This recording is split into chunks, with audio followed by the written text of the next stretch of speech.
Hello friends, welcome to back benchers. आज हम last हमने जहां तक पढ़ा था उसके बाद में मतलब लास्ट हमने टॉपिक कंप्लीट कर लिया था टेंसाइल स्ट्रेंथ ऑफ कंक्रीट तक। आज हम बात करेंगे कुछ वर्किंग स्ट्रेस मेथड में जो डेटा काम आते हैं। इसमें वर्किंग स्ट्रेस मेथड में कुछ डेटा जो हमारे यूजेबल डेटा हैं, जैसे कंक्रीट की स्ट्रेंथ कितनी होती है, वहां से छोटे छोटे ऑब्जेक्टिव बनते हैं, उसके बारे में हम बात करेंगे। बाकी वर्किंग स्ट्रेस मेथड को डिटेल डिस्कस करेंगे बाद में। ठीक है, तो सबसे पहले बात करते हैं कंप्रेसिव स्ट्रेंथ ऑफ कंक्रीट की। Compressive strength of concrete. Compressive strength of concrete grade के अकॉर्डिंग जो कंसीडर की जाती है, इस केस में उसका कुछ डेटा अलग रहता है। उसको यहां पर जो रिप्रेजेंट किया जाता है दैट इज सिग्मा सीबीसी। उसको सिग्मा सीबीसी से रिप्रेजेंट किया जाता है। अभी हम बात कर रहे हैं, देखना ध्यान से, कंप्रेसिव स्ट्रेंथ की। ठीक है, अभी मैंने इसके अंदर डायरेक्ट कंप्रेसिव स्ट्रेंथ नहीं बोला है, इसके अंदर मैंने डायरेक्ट कंप्रेसिव स्ट्रेंथ नहीं बोला, दोनों का अलग अलग मतलब है। देखना ध्यान से कि यहां पर कंप्रेसिव स्ट्रेंथ ऑफ कंक्रीट को हम फर्दर दो पार्ट से डिवाइड कर सकते हैं। फर्स्ट वन इन फ्लेक्सर और second one in direct compressive strength. देखो, फ्लेक्सर का मतलब तो ये हुआ कि जो बेंडिंग कंप्रेशन में जो स्ट्रेंथ होगी वो फ्लेक्सर में कंसीडर की जाएगी, और जो डायरेक्टली कंप्रेशन का जो लोड आएगा, मतलब इसके अंदर क्या आएगा, डायरेक्ट कंप्रेशन आएगा। जैसे लाइक एज कॉलम पर जो लोड आता है वो इसमें कंसीडर किया जाएगा। क्लियर है? तो अब इन दोनों के डेटा अलग अलग होते हैं, इन दोनों के डेटा को डिफरेंशिएट करते हैं, क्या होता है ग्रेड के अकॉर्डिंग, तो उसकी हम बात करते हैं, और उसको किससे रिप्रेजेंट करेंगे उसकी भी हम बात करते हैं। तो देखना, ये डेटा थोड़ा याद करने लायक है क्योंकि ये इंपॉर्टेंट भी एग्जाम में। तो हम ग्रेड ऑफ कंक्रीट पर इस डेटा को डिफाइन करते हैं। ग्रेड ऑफ कंक्रीट M15 से लेके चलते हैं थोड़ा सा डेटा, M25, M30, M35 और M40 तक का डेटा हम कंसीडर करते हैं। यहां पर लिख रहे हैं sigma CBC, all values in newton पर mm स्क्वायर, और यहां पर सिग्मा, यहां पर हम ये कह सकते हैं सिग्मा सी। इसका भी डेटा जो रहेगा वो न्यूटन पर mm स्क्वायर में रहेगा। क्लियर है? तो देखना ध्यान से, सिग्मा सीबीसी में इसका डेटा जो कंसीडर किया जाता है दैट इज 5 न्यूटन पर mm स्क्वायर। ये हो जाएगा 5, 7, 8.5, 10, 11.5 एंड 30। अब ये याद करने की तरीका बताऊंगा। यहां पर हम डेटा को रिप्रेजेंट कर सकते हैं 4, 5, 6, 8, 9 एंड 10। ध्यान से देखना, यहां से एक ऑब्जेक्टिव और भी बनता है। वो क्या बनता है? फर्स्ट वन अगर हम बात करें यहां पर ऑब्जेक्टिव की, तो देखना ध्यान से, सिग्मा सीबीसी की वैल्यू हमारे लिए इंपॉर्टेंट है, क्योंकि आगे जाके हम एक टर्म और पढ़ेंगे, मॉड्यूलर रेशियो। मॉड्यूलर रेशियो को पढ़ेंगे तो मॉड्यूलर रेशियो में सिग्मा सीबीसी की इंपॉर्टेंस है। मॉड्यूलर रेशियो तभी आप निकाल पाओगे अगर आपको सिग्मा सीबीसी की वैल्यू नोन है। तो देखना ध्यान से, M15 के कोरेस्पोंडिंग वैल्यू कितनी है? 5, M20 की कोरेस्पोंडिंग वैल्यू है 7, M25 की कोरेस्पोंडिंग वैल्यू है 8.5, M30 के कोरेस्पोंडिंग वैल्यू है 10, M35 के कोरेस्पोंडिंग 11.5 और M40 के कोरेस्पोंडिंग 30। तो देखना ध्यान से क्या होगा, अगर इसको याद करना चाहो तो आप इसको एक तरीके से याद कर सकते हो। मैं इसको यहां लिख देता हूं कि ये वैल्यू किसकी होती है? एफसी की। मतलब ये वैल्यू एफसी के को डिनोट कर रहा है। तो ध्यान से देखो इस चीज को, अगर इसको हम याद करना चाहे टेबल को, दैट इज एफसी के डिवाइड बाय 3। मतलब मैंने क्या किया, इसको मैं ऐसा लिख सकता हूं 15 divide by 3 approximately equals to 5, क्योंकि अप्रोक्सीमेटली इसलिए लगा है, यहां तो इक्वल्स टू का सेट हो जाएगा, बट आगे हर जगह नहीं होगा। जैसे 20 divide by 3 approximately equals to 7, यहाँ पर 25 divide by 3 approximately equals to 8.5, 30 divide by 3 equals to 10, और 35 divide by 3 equals to approximately equals to 11.5, and 40 divide by 3 approximately equals to 30। ये हो गया। तो इसका मतलब हमें जब ये टेबल याद करनी होगी तो हम इसको डायरेक्टली ऐसे याद रख सकते हैं, डेटा याद कर लेना। उसके बाद हम इसको याद रखना चाहें तो हम ये कह सकते हैं एफसी के डिवाइड बाई 3 से इस डेटा को याद कर सकते हैं। क्लियर है? सिग्मा सीबीसी की वैल्यू क्लियर हो गई। अब देखना सिग्मा सीबीसी होता क्या है। सिग्मा सीबीसी को डिफाइन किया जाएगा, सी का मतलब क्या है? कंक्रीट बी का मतलब क्या है, बेंडिंग, और इस सी का मतलब क्या है, कंप्रेशन। मतलब इसका मतलब ये हुआ सिग्मा सीबीसी डिफाइन कर रहा है कंक्रीट, अगर मैं इसको एक साथ पढ़ूं तो कंक्रीट इन बेंडिंग कंप्रेशन सिग्मा सीबीसी, मतलब सिग्मा सीबीसी ये बता रहा है कंक्रीट की फ्लेक्सर में कंप्रेशन में कितनी स्ट्रेंथ होगी in case of working stress method. ये याद रखना, ये वर्किंग स्ट्रेस मेथड के डेटा है। क्लियर है? अब इसके बाद सिग्मा सीबीसी की बात होगी, अब हम बात करते हैं सिग्मा सीसी क्या कहता है। तो देखना सिग्मा सीसी क्या कहता है, ध्यान से देखना इधर। सिग्मा सीसी को भी इसी तरीके से डिफाइन करते हैं, तो हम क्या करेंगे देखना है हमने ध्यान से। 15 divide by 4 approximately equals to 4, 20 divide by 4 equals to 5, and 25 divided by 4 approximately equals to 6, and 30 divided by 4 approximately equals to 8, and 35 divided by 4 approximately equals to 9, and 40 divided by 4 equals to 10। तो इसका मतलब हम ये कह सकते हैं जो sigma CC है that is equals to F C के डिवाइड बाई 4। क्या हो जाएगा, एफ सी के डिवाइड बाई 4। मतलब सिग्मा सीबीसी है वो तो एफ सी के डिवाइड बाई 3, सिग्मा सीसी है वो एफ सी के डिवाइड बाई 4 हो जाएगा। तो अब सिग्मा सीसी का मतलब क्या होता है, तो देखना इसको हम कह सकते हैं कंक्रीट इन डायरेक्ट कंप्रेशन। मतलब डायरेक्ट कंप्रेशन मतलब कहां पर काम आ रहा है, जो कॉलम के केस में। तो जब भी कॉलम पढ़ेंगे वर्किंग स्ट्रेस से तो हमें ये डेटा याद होना चाहिए, और जब हम बीम पढ़ेंगे वर्किंग स्ट्रेस से तो हमें ये डेटा याद होना चाहिए। मतलब जहां भी हम फ्लेक्सर की बात करेंगे वहां पर कंक्रीट की स्ट्रेंथ को कुछ इस तरीके से कंसीडर किया जाएगा, और जब हम डायरेक्ट कंप्रेशन की बात करेंगे तो वहां पर किसकी क्या वैल्यू जाएगी, कंक्रीट की कुछ ही ये वैल्यू जाएगी। क्लियर है यहां तक? अब इसके बाद बात करते हैं, ये तो हुई कंप्रेशन की वैल्यूज। अब ध्यान देना यहां पर ये कह सकते हैं हमेशा, इसमें यहां पर हम कंक्लूजन दे सकते हैं। वो कंक्लूजन क्या दे सकते हैं, ध्यान देना, ये चीजें समझ में आ गई। तो इस कंक्लूजन को हम यहां पर देखना ऐसा कह सकते हैं, यहां पर हम ये कह सकते हैं क्या कि 5 है वो ग्रेटर देन 4 है, 7 ग्रेटर देन 5 है। मतलब सिग्मा सीबीसी है वो always greater than sigma CC है।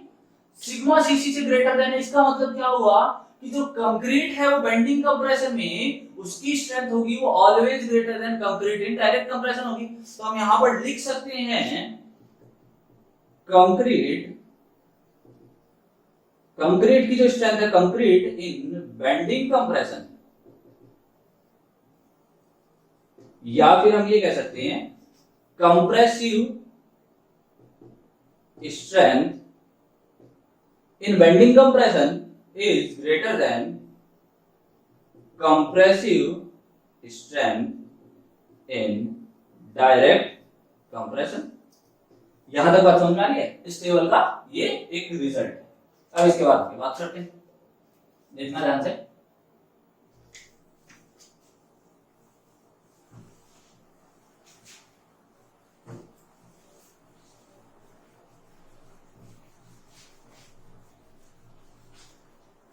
अब हम कंक्रीट की एक और स्ट्रेंथ की बात करेंगे। क्या पढ़ी थी एक और strength, tensile strength of concrete. और टेंसाइल स्ट्रेंथ ऑफ कंक्रीट भी हमने तीन टाइप की स्ट्रेंथ देखी थी, कल ही बात की थी। Flexor tensile strength, second one हमने देखी थी कंक्रीट की स्प्लिटिंग टेंसाइल स्ट्रेंथ, और थर्ड वन हमने देखी थी डायरेक्ट टेंसाइल स्ट्रेंथ। तो देखना ध्यान से, अब हम यहाँ पर स्प्लिटिंग को काम में नहीं लेते, हम डायरेक्ट टेंसाइल स्ट्रेंथ और फ्लेक्सर टेंसाइल स्ट्रेंथ की बात करते हैं। तो देखना ध्यान से, कंक्रीट की जो flexor tensile, grade of concrete के अकॉर्डिंग क्या वैल्यू होगी, ग्रेड ऑफ कंक्रीट ये डायरेक्ट टेंशन की वैल्यूज है, और ये हम ये कह सकते हैं बेंडिंग टेंशन की वैल्यूज है, बेंडिंग टेंशन की वैल्यूज है। तो यहां पर देखना वापस M15 से लिखते हैं, M20, M25, M30, M35 और M40, ये कुछ होगी वैल्यूज। अब इसके कॉरेस्पॉन्डिंग इसकी जो वैल्यू होती है वो 2.0 न्यूटन पर mm स्क्वायर होती है, न्यूटन पर mm स्क्वायर होगी। यहां पर जो वैल्यू होती है दैट इज 2.8, 3.2, ये हो गया 3.6, 4.0 एंड 4.4 न्यूटन पर एमएम स्क्वायर। अब देखो इसको याद करने का तरीका क्या होता है, हमें यहां इन दोनों डेटा को याद रखना पड़ेगा। इसके बाद हम देखते हैं 0.4 ऐड करते जाओ, 0.4 ऐड करते जाओ, अपने को नेक्स्ट वैल्यू मिलती जाएगी। तो यहां पर हम डायरेक्ट टेंशन की वैल्यूज को ऐसे याद कर सकते हैं, या हम इसको ऐसा भी बोल सकते हैं 4 की टेबल से याद कर सकते हो। क्लियर है? अब बात करते हैं बेंडिंग टेंशन की वैल्यूज। बेंडिंग टेंशन में इसकी जो वैल्यूज होती है उसको हम दिखाते हैं, दैट इज 0.7 रूट FCK।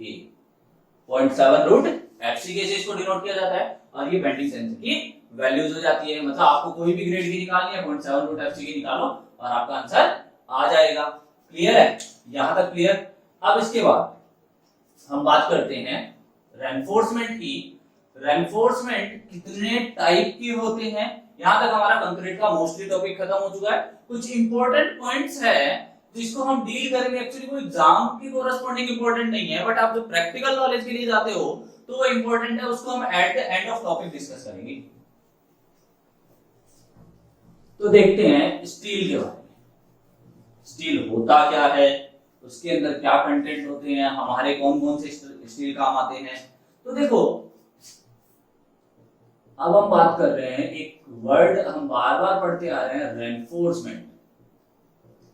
इस वर्ड को हम डिटेल डिस्कस करने वाले हैं। रेनफोर्समेंट क्या होता है, रेनफोर्समेंट के बारे में कंप्लीट डिटेल डिस्कस कर रहे हैं। देखना, हमारे रेनफोर्समेंट की हमने फर्स्ट लेक्चर में बात की थी कि रेनफोर्समेंट में एज स्टील क्यों काम में लिया जाता है। उसकी हमने बात की थी कि स्टील का अल्फा कंक्रीट है वो अप्रोक्सीमेटली इक्वल्स टू होता है अल्फा स्टील की। ये फर्स्ट रीजन है, दोनों के अंदर जो टेम्परेचर मतलब इसका जो कोफिशिएंट होता है, कोफिशिएंट ऑफ थर्मल एक्सपेंशन, वो इक्वल होता है, इसीलिए इसको कंसीडर किया जाता है। अब सेकंड वन, ये क्या होता है, स्टील चीप कॉस्ट पे अवेलेबल हो जाता है, और अगर ये चीप कॉस्ट पे अवेलेबल हो जाता है तो हम इस मटेरियल को ज्यादा यूज करते हैं। बट ऐसा भी नहीं कि स्टील है उसको हम बहुत ज्यादा यूज कर लें और कंक्रीट को हम कम यूज करें, तो ऐसा भी हमें नहीं करना, क्योंकि जब कोई बहुत ज्यादा चीजें हो जाएगी तो वो कभी फेल नहीं होगा। अब एक चीज और, एक पॉइंट थोड़ा सा दिमाग में डाल देना, ध्यान देना कि कभी भी आपसे अगर बात करे, कोई कहे कि बीम फेल हुई है, बीम का फेलियर हुआ है, ठीक है, या कोई कंक्रीट या आरसीसी मेंबर, मतलब आरसीसी मेंबर की बात कर रहा हूं मैं, ये कहे कि आरसीसी मेंबर फेल हुआ है, तो ध्यान देना कभी भी आपका आरसीसी मेंबर किस किस से बनता है। अगर हम बेसिकली बात करें तो या तो ये स्टील होगा इसमें, और इसमें एक इसके साथ क्या मटेरियल होगा, कंक्रीट होगा। तो ध्यान देना स्टील कभी भी फेल नहीं होता है, always failure of member due to crushing of concrete होता है, क्रशिंग ऑफ कंक्रीट होता है। कभी भी जो आरसीसी मेंबर है उसमें स्टील फेल नहीं होगा, स्टील में क्या हो जाएगी, यील्डिंग हो जाएगी, स्टील में यील्डिंग हो जाएगी। इसका मतलब स्टील एलोंगेट होना स्टार्ट हो जाएगा। अब हमें ये पढ़ना है कि कौन सा स्टील कितना एलोंगेट होता है, और हमारे स्ट्रक्चरल एलिमेंट में मतलब यहाँ पर आरसीसी में कौन कौन सी ग्रेड ऑफ स्टील काम आती है। तो देखना ध्यान से। हाँ, फर्स्ट वन देखो, अलग अलग टाइप की जो ग्रेड्स हैं वो काम आती है। फर्स्ट वन जैसे आपने सुना होगा माइल्ड स्टील बार्स, दूसरा आपने सुना होगा मीडियम टेंसाइल स्ट्रेंथ बार, ये वैसे इतनी ज्यादा नोन नहीं है बार, इसीलिए इस बार को कोई नहीं जानता। थर्ड वन आपने सुना होगा कोल्ड ट्विस्टेड डिफॉर्म्ड बार, जिसको हम बोलते हैं CTD bars. And next one आपने सुना होगा thermomechanically treated bar, and one of the another bar is HYSD bar, high yield strength deformed bar। अभी हम इन पांचों को थोड़ा सा जो ऑब्जेक्टिव पर्पज है उन पे बात करते हुए चलेंगे। First one mild steel bar, उसके बाद हम देखेंगे कि माइल्ड स्टील वगैरह इन बार को कैसे क्या बनाया जाता है और उससे हमारे क्या एडवांटेज है। तो देखना माइल्ड स्टील बार, एक तो ये ऑर्डिनरी बार हो सकती है, ऑर्डिनरी बार हो सकती है, या ये हॉट रोल्ड बार हो सकती है। क्लियर है? अब माइल्ड स्टील से रिलेटेड क्या क्या क्वेश्चन पूछे जा सकते हैं? First one most important question, that is what is the carbon content in mild steel? Carbon content in mild steel कितना होता है? इसकी जनरली रेंज जो दिखाई जाती है 0.10 से 0.25% तक होता है, बट जो हमारे पास एग्जैक्टली आंसर आता है दैट इज 0.23% कार्बन कंटेंट इसके अंदर मिक्स किया जाता है। सेकंड वन अगर हम बात करें कि इसकी स्पेसिफिक ग्रेविटी कितनी होती है, तो स्पेसिफिक ग्रेविटी दैट इज 7.8 होती है। थर्ड वन अगर हम बात करें कि माइल्ड स्टील जो होता है, माइल्ड स्टील के लिए मेल्टिंग पॉइंट कितना होता है? मेल्टिंग पॉइंट कितना होता है? That is 1400 degree centigrade. यहां तक की बात समझ में आ गई? मेल्टिंग पॉइंट के बाद में माइल्ड स्टील को कौन सा कोड स्पेसिफाई करता है? ये question number of time JEE exam में पूछा जा चुका है। माइल्ड स्टील को डिफाइन करता IS 432, याद रख लेना, मोस्ट इंपोर्टेंट है। IS 432 माइल्ड स्टील को डिफाइन करता है। अब IS 432 के कॉरेस्पॉन्डिंग इसको IS 456 2000 में भी मेंशन किया गया है।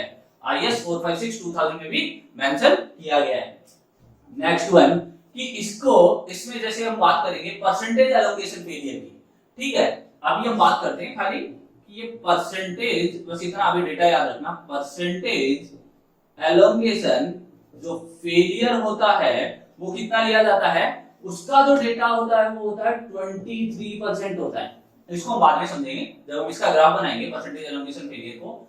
ये वैसे अगर इसको हम समझना चाहें तो हम ये कह सकते हैं कि जो एलोंगेट होगी फेलियर होने के बाद, मतलब यील्डिंग स्टार्ट होने के बाद हम कितने परसेंट फेलियर मान सकते हैं? उसकी जो लेंथ का 23% ये एक्सपेंड हो सकता है बिफोर फेलियर। बात समझ में आ गई? ये हम कंसीडर करते हैं माइल्ड स्टील के बारे में जो डेटा है। क्लियर है यहां तक? अब इसके बाद माइल्ड स्टील के बाद में सेकंड नंबर जो बार आती है, सेकंड नंबर जो बार आती है मीडियम टेंसाइल स्ट्रेंथ बार। मीडियम टेंसाइल स्ट्रेंथ बार, मीडियम टेंसाइल स्ट्रेंथ बार कौन सी होगी? Medium tensile strength bar that is Fe 350। इसका ज्यादा नाम नहीं सुनते, इसके बारे में हमें पढ़ने की भी ज्यादा जरूरत नहीं, जितना पढ़ेंगे जितना एग्जाम में आता है, ठीक है? हम कन्फाइन स्टडी करेंगे तब हम सिलेक्शन लेंगे। घरों की तरह मेहनत करते रहो, उससे कोई रिजल्ट नहीं निकलने वाला जब तक कि आपको ये नहीं पता हो कि आपके एग्जाम के लिए क्या इंपॉर्टेंट है और क्या नहीं है। तो थर्ड वन पार्ट होता है, अगर हम बात करें तो कोल्ड ट्विस्टेड डिफॉर्म्ड बार। कोल्ड ट्विस्टेड डिफॉर्म्ड बार, इसको हम शॉर्टकट बोले तो CTD बार भी बोलते हैं। पहले कुछ टाइम पहले तक ये चल में थी, ठीक है? CTD बार जो होती है उसमें क्या किया जाता है? स्ट्रेचिंग के साथ साथ ट्विस्टिंग की जाती है। जैसे कि आपने देखा होगा कि वर्कशॉप में, आपने फर्स्ट ईयर में सब लोग वर्कशॉप गए होंगे, तो वर्कशॉप जब जाते हो तो वर्कशॉप में एक टेबल के ऊपर एक वो जो स्टैंड होते हैं वो अटैच होते हैं, पर्टिकुलरली फिक्स होते हैं। तो उनमें वैसे ही कुछ इसके पर्टिकुलर स्टैंडर्ड बनाए जाते हैं जिसमें इस बार को ऐसे इस बार को अटैच कर दिया जाता है, फिर इसको टेंशन के साथ साथ इसको ट्विस्टिंग की जाती है, उससे ये बार फॉर्म होती है, ठीक है? तो इसके बारे में अगर और थोड़ी सी बात करना चाहें तो हम ग्राफ को कुछ डिफाइन कर सकते हैं माइल्ड स्टील के ग्राफ को। ये तो सब लोगों ने पढ़ा होगा स्ट्रेंथ ऑफ मटेरियल में, stress strain curve of mild steel. तो वो कुछ ऐसा होता है, एक मिनट,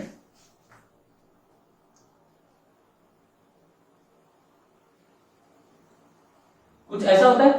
तो देखना अब ये कब ऑब्टेन्ड हुआ? जब आपने कुछ इस तरीके से लोडिंग प्रोवाइड की।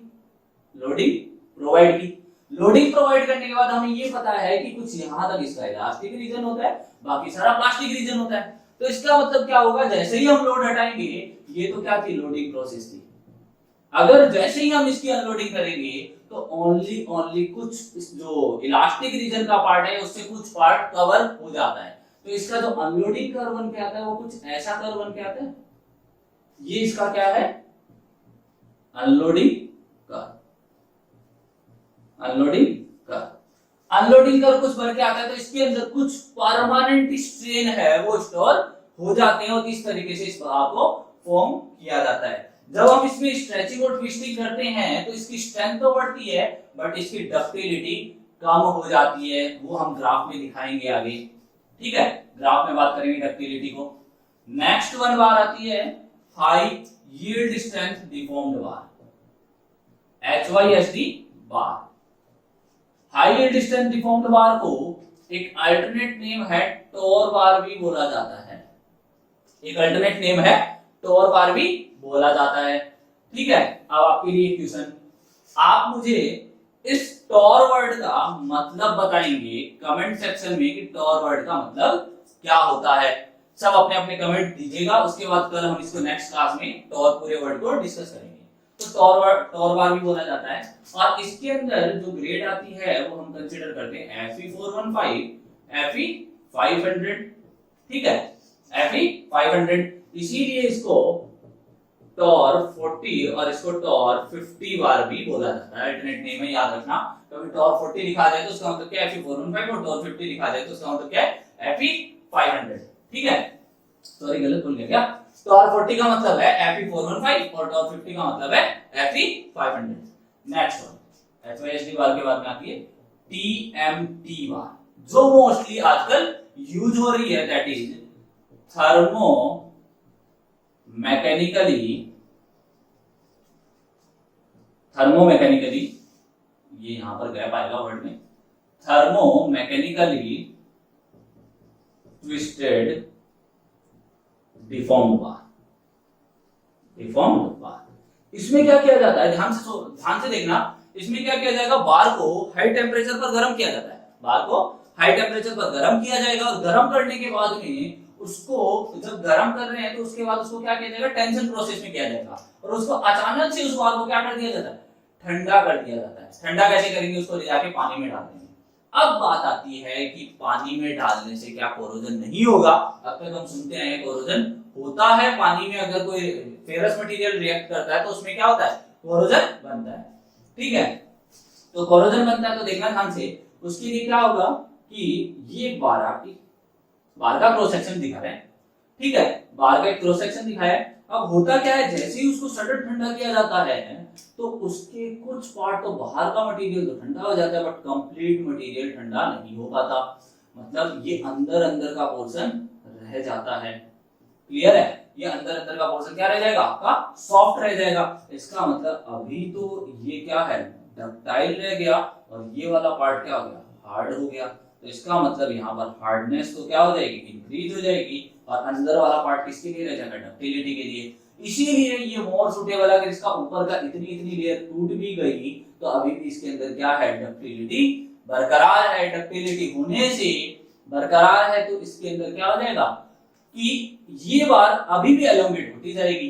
ठीक है, अब इसके बाद क्या किया जाता है, इसके ऊपर एक एंटी कोरोजिव मटेरियल की कोटिंग कर दी जाती है जिससे इस पे क्या है, इसको कोरोजन से बचाया जा सके।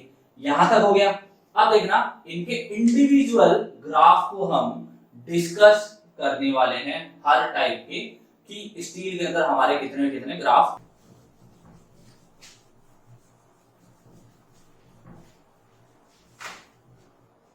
देखना स्टील के ग्राफ को अगर हम बात करें, यहां से हम कई चीजें, कई क्वेश्चन डिसाइड करेंगे। देखना मैं थोड़ा सा इसको अलग वो ग्राफ बना रहा हूं अपनी अंडरस्टैंडिंग के लिए। देखना ध्यान से इस चीज को, ये जो ग्राफ है ये किसका ग्राफ है, सब जानते हैं किसका ग्राफ है, माइल्ड स्टील बार का। माइल्ड स्टील में भी किसका, हॉट रोल्ड माइल्ड स्टील का, हॉट रोल्ड माइल्ड स्टील का ग्राफ है। नेक्स्ट वन जो ग्राफ हम बना रहे हैं दैट इज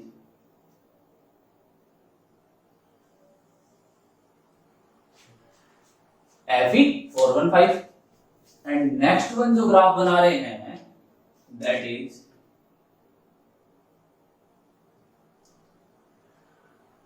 Fe500 का। ध्यान देना क्या होता है, इस चीज को थोड़ा सा ध्यान से समझना है, यहां से कई सारी चीजें हम क्लियर करेंगे। ये स्ट्रेस पॉइंट है, ये स्ट्रेन पॉइंट है। अब ध्यान देना, फर्स्ट वर्ड हम मान लो ये इसका इलास्टिक पॉइंट है माइल्ड स्टील का।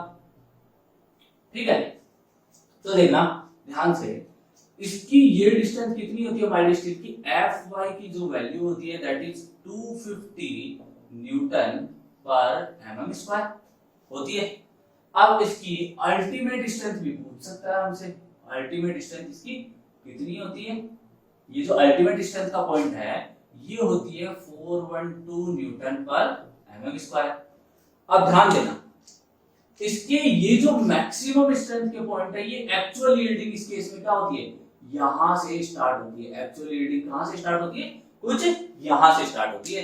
तो एक्चुअल यील्डिंग यहां से स्टार्ट होती है, तो देखना ध्यान से, एक्चुअल यील्ड पॉइंट पर, एक्चुअल यील्ड पॉइंट पर इसकी स्ट्रेंथ कितनी होती है, दैट इज 485 न्यूटन पर एमएम स्क्वायर। बट और इसकी जो एक्चुअल यील्ड पॉइंट है उसके ऊपर स्ट्रेंथ कितनी होती है, दैट इज 585 न्यूटन पर एमएम स्क्वायर। क्लियर है यहां तक?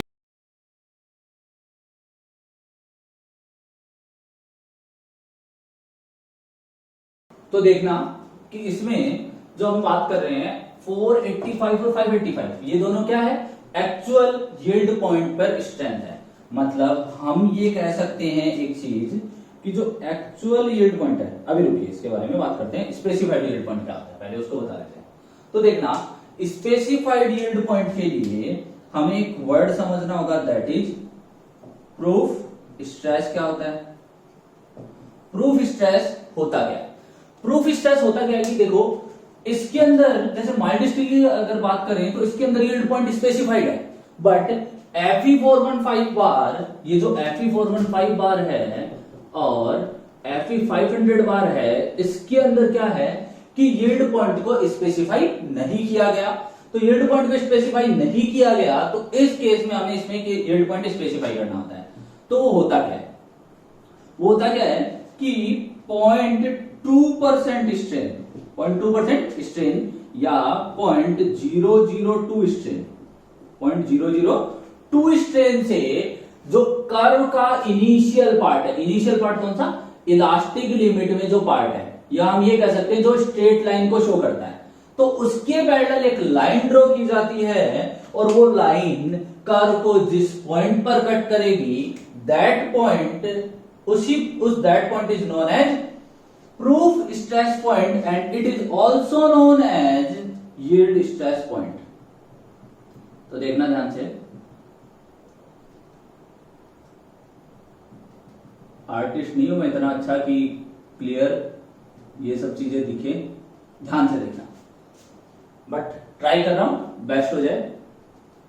ये जो पॉइंट्स है ये स्पेसिफाइड यील्ड पॉइंट है जो कोर्ट ने स्पेसिफाई किए हैं, ठीक है। तो स्पेसिफाइड यील्ड पॉइंट है उन पर स्ट्रेंथ कितनी होती है, मतलब ये तो हमें विजिबल हो रहा है कि स्पेसिफाइड यील्ड पॉइंट है उस पर स्ट्रेंथ कम होती है, ये तो हमें विजिबल हो रहा है। तो देखना, स्पेसिफाइड यील्ड पॉइंट पर स्ट्रेंथ की बात करें दैट इज कितनी होगी, तो इससे जो हम 500 न्यूटन पर एमएम स्क्वायर जो कंसीडर करते हैं, और यहां पर कितनी होगी 415 न्यूटन पर एमएम स्क्वायर जो हम कंसीडर करते हैं। तो अब देखना, ये प्रूफ स्ट्रेस का पार्ट हो गया, मतलब इस पॉइंट पर जो स्ट्रेस की वैल्यू है 415 और 500, अगर आपसे ये क्वेश्चन पूछा जाए किसी भी एग्जाम में कि Fe415 या Fe500 के लिए प्रूफ स्ट्रेस की वैल्यू क्या होती है, तो Fe415 के लिए 415 न्यूटन पर एमएम स्क्वायर एंड Fe500 के लिए 500 न्यूटन पर एमएम स्क्वायर। अब इसके बाद हम बात करते हैं, जो हम बात कर रहे थे एक्चुअल यील्ड पॉइंट है वो हमेशा क्या होता है, जब ज्यादा होती है उस पर वैल्यू, तो हम ये कह सकते हैं actual yield point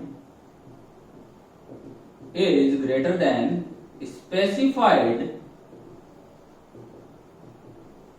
yield point, ये हम कह सकते हैं। अब देखना इसके बाद, यहां तक हमारा पार्ट हो गया। अब इसमें हम, ये पॉइंट भी हो गया, अब हम इसमें नेक्स्ट बात करते हैं कि यहां पर जो डक्टिलिटी का मेजरमेंट क्या होगा। अब पहली चीज वर्ड आ गया हमारे पास, डक्टिलिटी। डक्टिलिटी तो सबने सुन रखा होगा सोम में। डक्टिलिटी होता क्या है, डक्टिलिटी क्या होता है, किसी भी मटेरियल की प्रॉपर्टी होती है, मटेरियल की एक टाइप की प्रॉपर्टी होती है जो उसके क्या बताती है, पोस्ट इलास्टिक स्ट्रेन को या हम ये कह सकते हैं कि किसी भी मटेरियल पर अगर हमने टेंसाइल फोर्स लगाया तो उसको एक तरीके से वायर में कन्वर्ट कर दे। तो हम यहाँ वायर वाली डेफिनेशन नहीं काम में लेके हम इसको लेते हैं पोस्ट इलास्टिक स्ट्रेन पर। If material has greater than 5%, मतलब जो पोस्ट इलास्टिक स्ट्रेन की वैल्यू है, post elastic strain is greater than 5% of total strain, that material is known as ductile material. तो अब हम इन तीनों में है तो रेनफोर्समेंट ही, इसको अलग अलग प्रोसेस से ट्रीट किया गया तो तीन हमें अलग अलग ग्रेड मिली। तो अब हम इसको देखते हैं कि कौन सा ज्यादा डक्टाइल होगा, क्वेश्चन पूछा जा सकता है, ध्यान देना मोर डक्टिलिटी किसमें होगी। ये मान लो इलास्टिक पॉइंट है, तीनों का सेम इलास्टिक पॉइंट है। अब इलास्टिक पॉइंट है तो इसका मतलब पोस्ट इलास्टिक का मतलब क्या हो गया, इलास्टिक लिमिट के बाद में। तो ये वाला जो पार्ट है यहां से लेके यहां तक का पार्ट, ये क्या हो गया, मतलब इससे आगे का पार्ट क्या हो गया, पोस्ट इलास्टिक स्ट्रेन। तो देखो किसका पोस्ट इलास्टिक स्ट्रेन सबसे ज्यादा है, वो मटेरियल क्या हो जाएगा, डक्टाइल, ज्यादा डक्टाइल हो जाएगा। तो इसका मतलब अगर हम माइल्ड स्टील के लिए देखें तो सबसे ज्यादा है। फिर अगर Fe415 के लिए बात करें तो कुछ इतना है, और अगर Fe500 के लिए बात करें तो कुछ इतना है। क्लियर है। तीनों के लिए अगर हम बात करें, ये Fe415 के लिए और ये Fe500 के लिए, ये Fe500, ये Fe415 और ये Fe250। इसका मतलब जिसका पोस्ट इलास्टिक स्ट्रेन सबसे ज्यादा है वो मोर डक्टाइल हुआ। तो यहां पर हम इनका अगर ऑर्डर सेट करें तो माइल्ड स्टील सबसे ज्यादा डक्टाइल हुआ, फिर Fe415 हुआ, फिर Fe500 हुआ। ये क्वेश्चन पूछा जा सकता है। नेक्स्ट वन, अगर हम बात करते हैं अल्टीमेट स्ट्रेंथ की, छोटे छोटे क्वेश्चन है, ध्यान देना, बहुत छोटे छोटे क्वेश्चन है जिनको हमें याद भी करना है। अगर हम बात करते हैं अल्टीमेट स्ट्रेंथ की, तो अल्टीमेट स्ट्रेंथ क्या होती है, तो देखना ध्यान से। अल्टीमेट स्ट्रेंथ माइल्ड स्टील की कुछ ये होती है, यहां पर, इसके बाद क्या होता है, यहां पर फ्रैक्चर हो जाता है, मतलब इस पॉइंट को क्या बोलते हैं, फ्रैक्चर पॉइंट, और इसको क्या बोलते हैं, अल्टीमेट स्ट्रेंथ का पॉइंट। ग्राफ पूरा सॉन्ग में डिस्कस किया जाता है। अब देखना ध्यान से, अगर इसकी अल्टीमेट पॉइंट की बात करूंगा तो इसके बाद यहां पर इस पॉइंट पर जाकर ये फ्रैक्चर हो जाता है, इस पॉइंट पर जाकर ये फ्रैक्चर हो जाता है। इसका मतलब अगर इसकी मैक्सिमम स्ट्रेंथ की बात करूंगा तो इस केस में इसकी जो अल्टीमेट स्ट्रेंथ है वो ये है। इस केस में अल्टीमेट स्ट्रेंथ ये, और इस केस में अल्टीमेट स्ट्रेंथ क्या है, ये है। तो सबसे ज्यादा अल्टीमेट स्ट्रेंथ किसकी होगी, Fe500 की, फिर Fe415 की, फिर किसकी होगी, माइल्ड स्टील की। तो अगर मैं अल्टीमेट स्ट्रेंथ के लिए पॉइंट को डिफाइन करना चाहूं तो ये कह सकता हूं कि माइल्ड स्टील है उसकी सबसे कम होगी, फिर Fe415 की उससे ज्यादा होगी, और Fe500 की उससे और भी ज्यादा होगी। यहां तक हो गया, क्लियर है। अब इसके बाद का पॉइंट, अब हमें यहां पर एक्चुअल स्ट्रेन और लिमिटिंग स्ट्रेन निकालने को दे सकता है। एक्चुअल स्ट्रेन और लिमिटिंग स्ट्रेन को निकालने के लिए कह सकता है। तो देखना ध्यान से, अब एक्चुअल स्ट्रेन और लिमिटिंग स्ट्रेन कैसे निकाला जाएगा। मैं माइल्ड स्टील के ग्राफ को रफ कर रहा हूं, तो माइल्ड स्टील का डेटा थोड़ा सा भूल जाइए आप, ठीक है। माइल्ड स्टील के डेटा मैंने इरेज कर दिए वैसे, तो देखना ध्यान से, माइल्ड स्टील के लिए अब देखना इसके लिए, हाँ देखना ध्यान से। अब हमें यहां पर एक्चुअल स्ट्रेन निकालना है। एक्चुअल स्ट्रेन क्या होगा इसका, जब हम फैक्टर ऑफ सेफ्टी नहीं यूज लेंगे, पार्शियल फैक्टर ऑफ सेफ्टी नहीं यूज लेंगे। तो देखना ध्यान से, इस केस के लिए तो ये हो जाएगा Fe415 के लिए तो, और अगर हम Fe500 की बात करें तो Fe500 के लिए कुछ ये हो जाएगा। क्लियर, ये वैल्यू तो हमें पहले से पता है, दैट इज 0.002। ये इस केस में ये हो जाएगी वैल्यू, और नेक्स्ट केस में अगर हम बात करें तो ये वैल्यू क्या हो जाएगी, यहां से लेके यहां तक, मतलब इस पॉइंट पर हमें एक्चुअल स्ट्रेन पता होनी चाहिए। तो देखना ध्यान से, अभी हम फैक्टर ऑफ सेफ्टी की बात नहीं कर रहे हैं, तो एक्चुअल स्ट्रेन की बात करेंगे तो वो कैसे निकाला जाएगा। ये दोनों पैरेलल लाइन है, जो स्लोप ये डिफाइन करेगा वही स्लोप ये डिफाइन करेगा।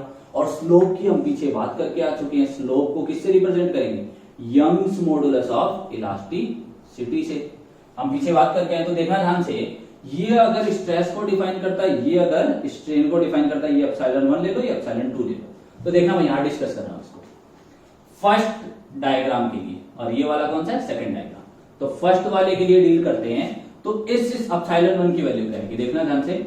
हम ये कह सकते हैं tan theta 1 is equals to, दोनों केस में थीटा क्या है सेम है, थीटा भी सेम कर देते हैं। tan theta is equals to क्या है ES that is equals to sigma upon, इस केस का सिग्मा 1 ले लो, इस केस का सिग्मा 2 ले लो, सिग्मा 1 अपॉन एप्सिलॉन 1। और हम यहां पर स्ट्रेंथ को किससे दिखाएंगे Fy से। तो देखना ध्यान से, epsilon 1 is equals to Fy upon ES, Fy upon ES। तो मतलब इसका मतलब ये वाली वैल्यू जो निकल के आ रही है that is Fy upon ES। तो देखना ध्यान से एक चीज और, तो यहां से लेके यहां तक की अगर कंप्लीट वैल्यू को डिनोट करें तो कितनी हो जाएगी 0.002 प्लस Fy अपॉन ES, ये हो जाएगी। अब सिमिलरली यहां तक हो गया। अब इसमें हमने फैक्टर ऑफ सेफ्टी काम में नहीं लिया है, तो अगर फैक्टर ऑफ सेफ्टी काम में लेंगे तो यहां पर फैक्टर ऑफ सेफ्टी के लिए वैल्यू कितनी हो जाएगी देखना। स्टील के लिए जो मटेरियल फैक्टर ऑफ सेफ्टी की वैल्यू दी गई है that is material factor of safety 1.15, और यहां पर अगर हम काम में लेंगे तो epsilon 1 is equals to Fy upon 1.15 ES, तो ये कितना हो जाएगा 0.87 Fy अपॉन ES, ये हो गया। तो यहां पर हमारे पास जो टोटल स्ट्रेन होगा, अगर हम फैक्टर ऑफ सेफ्टी को यूज लेते हैं तो हमारे पास टोटल स्ट्रेन कितना हो जाएगा 0.002 प्लस 0.87 Fy अपॉन ES, हो गया। तो ये अपना एक लिमिटिंग स्ट्रेन की वैल्यू होगी। इसके बाद मतलब जस्ट इस लिमिट को अगर स्टील क्रॉस करेगा तो उसको हम क्या मान लेंगे, स्टील का फेलियर मान लेंगे। यहां तक बात समझ में। सिमिलरली अगर हम ये पार्ट को निकालना चाहें, देखना ध्यान से, अब अगर हम एप्सिलॉन 2 के लिए निकालना चाहें तो देखना सारा केस सेम है, स्लोप सेम है। ये जो स्ट्रेस की वैल्यू होगी सिग्मा की जगह हम इसको क्या नाम दे देंगे Fy, और एप्सिलॉन 1 की जगह हम इसको क्या कर देंगे एप्सिलॉन 2 से डिनोट कर देंगे। इसको अगर एप्सिलॉन 2 से डिनोट करते हैं तो ये वैल्यू भी क्या हो जाएगी एप्सिलॉन 2 हो जाएगी। और सिमिलरली मटेरियल की जो फैक्टर ऑफ सेफ्टी कितनी होती है 1.15 होती है स्टील की, और यहां पर हम काम में लेंगे तो 0.87 Fy अपॉन ES। मतलब स्टील के लिए अगर हमें डिफाइन करना होगा, ग्रेड टू ग्रेड वेरी करता है, तो हमारे पास जो लिमिटिंग स्ट्रेन की वैल्यू आएगी, लिमिटिंग स्ट्रेन की जो वैल्यू आएगी that is 0.002 plus 0.87 Fy upon ES। Clear है, लिमिटिंग स्ट्रेन की ये वैल्यू आएगी। अब इसके बाद कुछ छोटे छोटे क्वेश्चन बनते हैं, ठीक है। फर्स्ट क्वेश्चन क्या बनेगा कि स्टील के लिए, मतलब स्टील की कोई भी ग्रेड दे दी, हम वहां पर अब स्ट्रेन निकाल सकते हैं। तो देखना हमारे पास लिमिटिंग स्ट्रेन की वैल्यू ये है, और एक्चुअल जो स्ट्रेन है, एक्चुअल स्ट्रेन है उसकी भी हमारे पास वैल्यू है। एक्चुअल स्ट्रेन में फैक्टर ऑफ सेफ्टी कंसीडर नहीं करेंगे, that is 0.002 plus Fy upon ES। अब देखना ध्यान से कि विदाउट फैक्टर ऑफ सेफ्टी ये है, विद फैक्टर ऑफ सेफ्टी ये, मोस्टली इस पे क्वेश्चन आते हैं। आपको पूछेगा Fe415 के लिए लिमिटिंग स्ट्रेन की वैल्यू क्या होती है, Fe500 के लिए लिमिटिंग स्ट्रेन की वैल्यू क्या होती है। तो देखना फर्स्ट वन फॉर Fe415 के लिए अगर लिमिटिंग स्ट्रेन की वैल्यू निकालेंगे तो 0.002 plus 0.87 into 415 upon ES। Steel के लिए हम सब मॉडुलस ऑफ इलास्टिसिटी को जो कोड ने स्पेसिफाई किया that is 2.1 into 10 to the power 5 MPa, या फिर कोड ने वैसे इसको 200 GPa बताया गया है, ठीक है। 200 GPa बताया गया है तो इसको हम क्या लिख सकते हैं 2 into 10 to the power 5 MPa। तो यहां से जब हम वैल्यू निकालते हैं तो हमारे पास स्ट्रेन की वैल्यू आती है 0.0038। सेकेंड वन फॉर Fe500 के लिए अगर बात की जाए तो स्ट्रेन की वैल्यू क्या आएगी 0.002 plus 0.87 into 500 divide by 2 into 10 to the power 5। तो ये वाली जो वैल्यू आएगी वो कितनी आएगी 0.00441, कुछ इस तरीके से वैल्यू आती है, या 0.404075। एक्चुअली आप इसको कैलकुलेट कर लेना, कंप्लीट याद नहीं है बट हाँ जहां तक है याद 0.004075 होती है वैल्यू, ठीक है। क्लियरली यहां तक कैलकुलेट कर लेंगे। तो ये स्ट्रेन की, ये कौन सी स्ट्रेन की वैल्यू निकाली हमने, लिमिटिंग स्ट्रेन की। अब आपके लिए क्वेश्चन, आपको क्या करना है, Fe415 और Fe500 के लिए एक्चुअल स्ट्रेन की वैल्यूज बतानी है, कितनी होगी आप वो कमेंट सेक्शन में बता सकते हैं कैलकुलेट करके। तो ये ध्यान रखना है आपसे क्वेश्चन में क्या पूछा जा रहा है, एक्चुअल स्ट्रेन पूछा जा रहा है या लिमिटिंग स्ट्रेन पूछा जा रहा है। क्लियर है यहां तक? अब इसके बाद चलते हैं इसका वर्किंग स्ट्रेस मेथड में इसकी वैल्यू की क्या क्या कंसीडर की जाती है, और कुछ स्पेसिफाइड अलग ग्रेड भी रह गई अभी तक हमारी, तो देखना ध्यान से।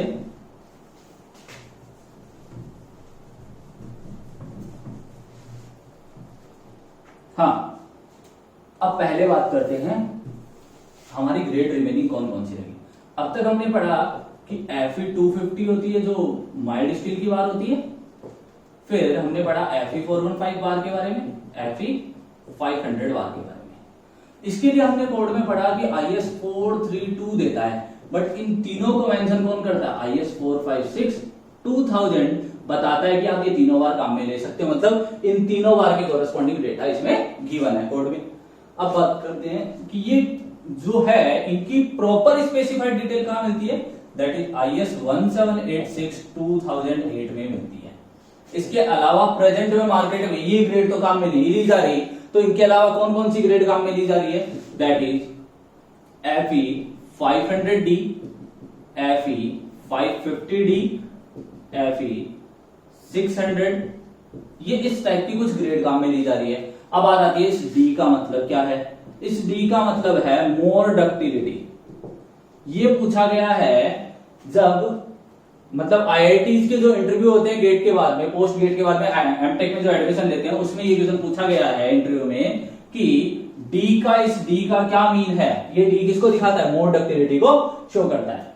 अब इसके बाद बात करते हैं कि वर्किंग स्ट्रेस मेथड के लिए क्या क्या वैल्यूज है।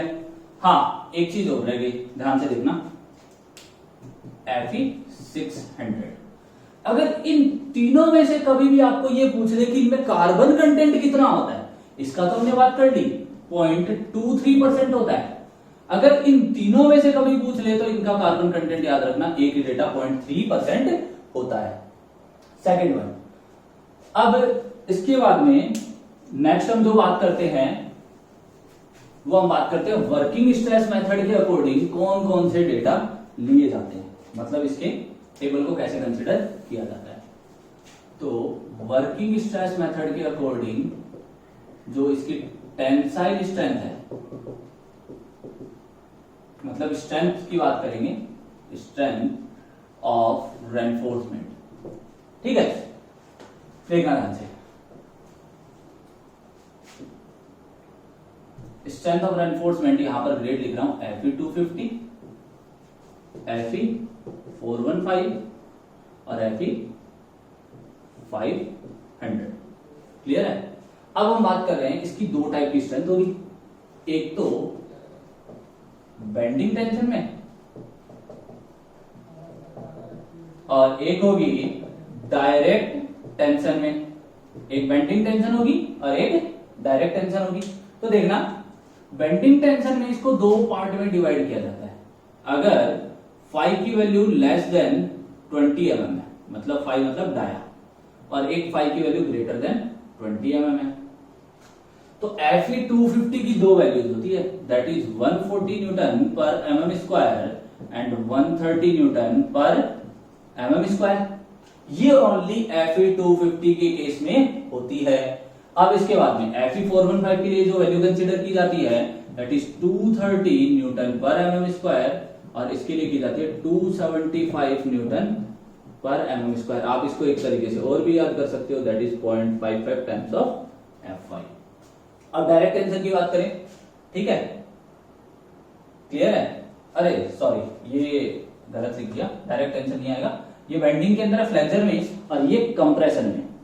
कंप्रेशन में कितनी वैल्यूज है, तो देखना कंप्रेशन में कितनी वैल्यूज होगी, यहां पर 130 न्यूटन पर mm स्क्वायर, यहां पर 190 न्यूटन पर mm स्क्वायर, और यहां पर 190 न्यूटन पर mm स्क्वायर इसकी वैल्यूज होती है। यहां पर हमारा स्टील का पॉइंट खत्म होता है। एक छोटा सा क्वेश्चन और रह गया, जो हमने एलोंगेशन की बात कर रहे थे उसको और थोड़ा सा देख लेते हैं, उसके बाद हम स्टील को ओवर करते हैं, ठीक है। देखना ध्यान से,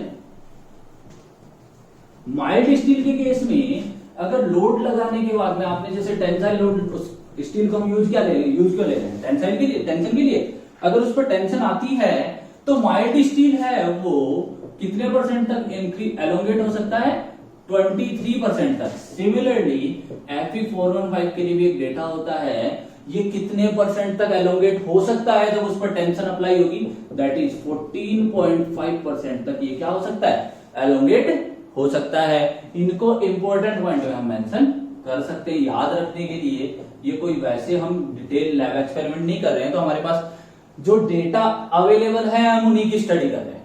ठीक है, आज के लिए इतना ही, थैंक यू। अगर पसंद आया हो तो लाइक शेयर एंड सब्सक्राइब करें।